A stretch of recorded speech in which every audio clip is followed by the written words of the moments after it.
Curhat AKBP Ridwan Soplanit karena masuk pusaran kasus Ferdy Sambo. Namun sebelum kita lanjut, mohon luangkan jari Anda untuk menekan tombol subscribe, like, dan komen, agar kami lebih bersemangat menyajikan berita terupdate setiap harinya. Mantan Kepala Satuan Reserse Kriminal, Kasat Reskrim, Polres Jakarta Selatan, AKBP Ridwan Rekinelson Soplanit, buka-bukaan terkait sejumlah hal setelah terseret kasus Ferdy Sambo dan kawan-kawan, terkait pembunuhan Nofriansyah Yosua Huta Barat, Brigadir J. Ridwan merupakan salah satu perwira yang dimutasi dan dijatuhi sanksi akibat terbukti tidak profesional dalam melakukan olah tempat kejadian perkara kematian Yosua di rumah dinas Ferdy Sambo di Kompleks Polri Duren 3, Jakarta Selatan. Ridwan merupakan penyidik pertama yang tiba di lokasi pembunuhan Yosua, sebab rumahnya persis bersebelahan dengan rumah dinas Ferdy Sambo yang merupakan mantan Kadif Propam Polri. Saat melakukan olah TKP, Ridwan merasa mendapat tekanan dari Sambo yang saat itu berpangkat Inspektur Jenderal Polisi. Sambo, kata Ridwan, meminta supaya tidak terlampau keras dalam menginterogasi Barada Richard yang menembak Yosua. Ridwan saat itu mengaku belum mengetahui Sambo merancang skenario baku tembak antara Eliezer dan Yosua buat menutupi peristiwa sebenarnya. Selain itu, Ridwan juga mengaku diminta Sambo supaya merahasiakan kejadian itu dengan dalih aib keluarga. Ridwan mengatakan, saat menyelidiki kematian Yosua dia mendapat intervensi dari penyidik Divisi Profesi dan Pengamanan, Divpropam Polri.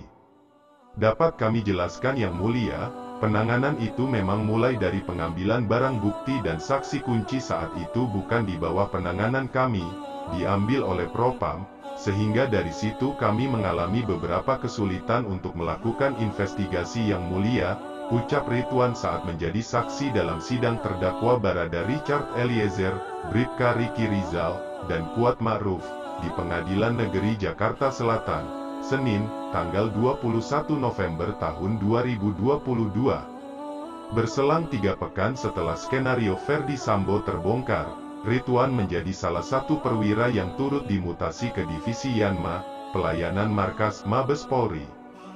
Karena terbukti melanggar etik, Ridwan dijatuhi sanksi oleh Komisi Kode Etik Polri berupa hukuman demosi selama 8 tahun. Putusan itu disampaikan dalam sidang pada tanggal 29 September tahun 2022 lalu.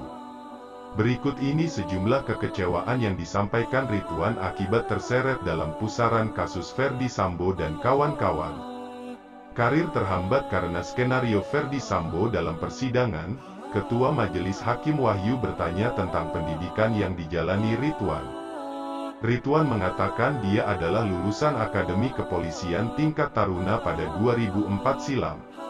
Setelah itu, Ridwan juga menyatakan dia sudah mengikuti sekolah staf dan pimpinan, Sespim Polri untuk naik jabatan.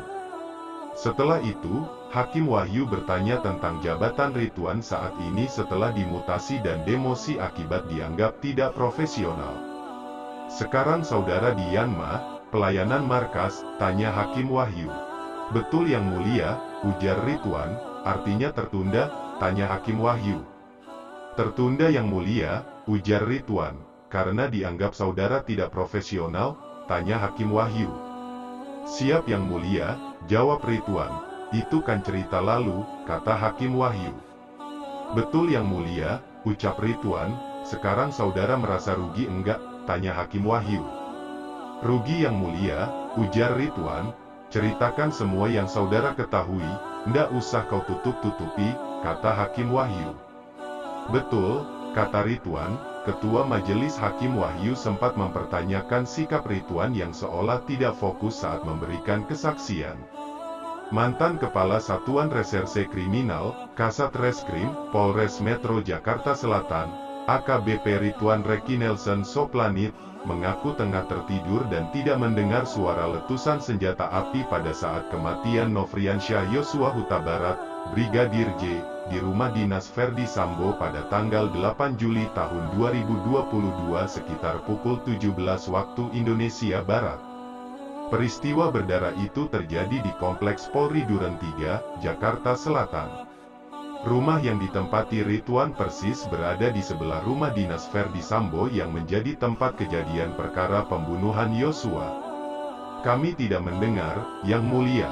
Saat itu kami sedang tidur, kata Ridwan saat bersaksi dalam persidangan terdakwa kasus dugaan pembunuhan berencana Yosua yakni Barada Richard Eliezer, Bribka Riki Rizal, dan Kuat Ma'ruf di Pengadilan Negeri Jakarta Selatan, Senin, tanggal 21 November tahun 2022, seperti dikutip dari tayangan YouTube Kompas TV.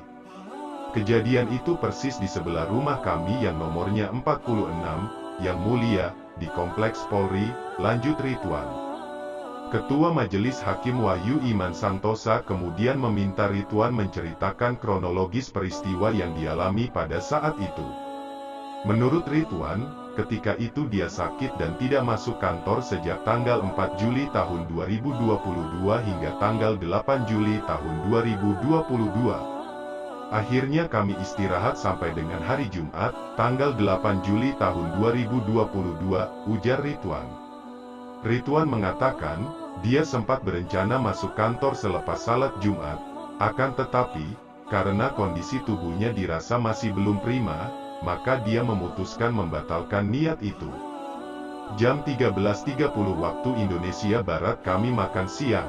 Setelah makan siang selesai, jam 14 waktu Indonesia Barat kemudian kami tidak jadi ke kantor. Karena begitu mau ke kantor, kami merasa masih lemas, dan memutuskan untuk istirahat, ucap Ridwan. Menurut Ridwan, sebelum kejadian pembunuhan Yosua, dia mendengar berkali-kali letusan petasan, sebab saat itu menjelang Idul Adha yang jatuh pada tanggal 10 Juli tahun 2022. Setelah itu, Ridwan mengaku dibangunkan oleh sang sopir yang menyampaikan ada suara letusan senjata api di rumah dinas Sambo.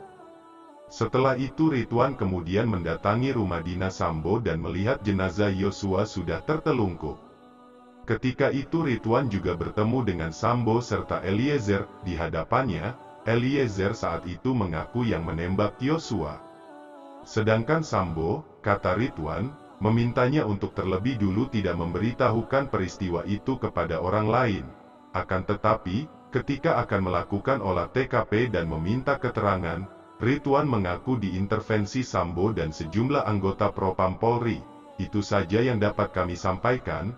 Jika ada salah kata mohon dimaafkan, karena kesalahan datang dari saya pribadi, yang tak luput dari salah dan dosa.